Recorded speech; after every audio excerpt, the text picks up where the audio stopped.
accélère. Patate, patate.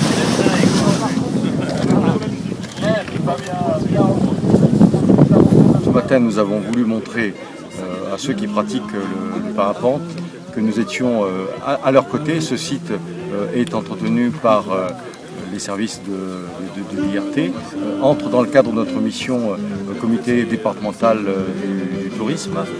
Il a été aménagé à l'époque avec les fonds du département et c'est nous aujourd'hui qui assumons l'entretien de ce terrain qui est privé, que nous louons à l'année pour permettre la pratique du parapente.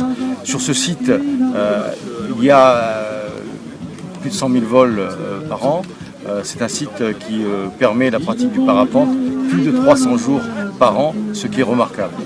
La Réunion est connue pour la pratique du parapente parce qu'on peut pratiquer le parapente quasiment toute l'année. Les conditions aérologiques sont favorables, il fait beau toute l'année, ce qui n'est pas le cas en métropole où en dehors de certaines saisons, en dehors de l'été notamment, on peut difficilement voler en métropole. Le nombre de jours est beaucoup plus restreint. Ici, je le répète, on vole quasiment toute l'année. C'est que ça fait tellement longtemps qu'on demande à l'IRT de vraiment reprendre les missions de la Maison de la Montagne parce que voilà, il y avait une volonté affichée mais pas vraiment concrétisée dans les actes et c'était important de passer à la phase opérationnelle. Et puis maintenant, une fois qu'on y est, de dire bon ben merci, c'est bon, voilà, continuons, c'est important, pour la filière, c'est important pour les professionnels, c'est important pour les Réunionnais parce que ce sont des espaces partagés.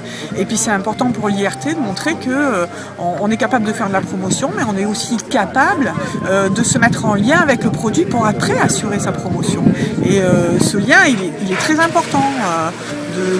Mieux on connaît le produit et plus facilement on arrivera à communiquer sur le produit en lui-même. Les professionnels, par exemple, en canyon, demandent des outils d'aide à la décision, par exemple, pour être informés s'il y a des crues.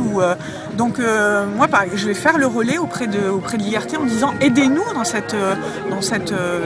sur cet axe-là. Et donc, voilà, par exemple, on va prendre 3 canyons pilotes sur lesquels on va installer des stations de crues. Voilà. Donc après, ça peut être sur d'autres activités, le VTT par exemple, pour essayer de mieux conventionner les sites pour pouvoir pérenniser l'ensemble de l'itinéraire.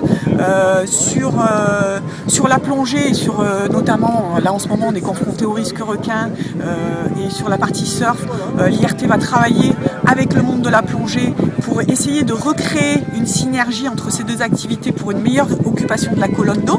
Donc ça veut dire aller installer des ancrages au fond de l'eau, mettre des bouées pour que les bateaux de plongée puissent venir s'accrocher et recréer cet espace de synergie. Voilà. Donc tout ça, c'est du travail collaboratif, c'est pas nécessairement de besoins financiers importants, mais c'est du bon sens, du travail partenarial et la volonté d'aller dans le même sens. Voilà. Donc voilà, on a des besoins sur l'ensemble des filières en sport de nature.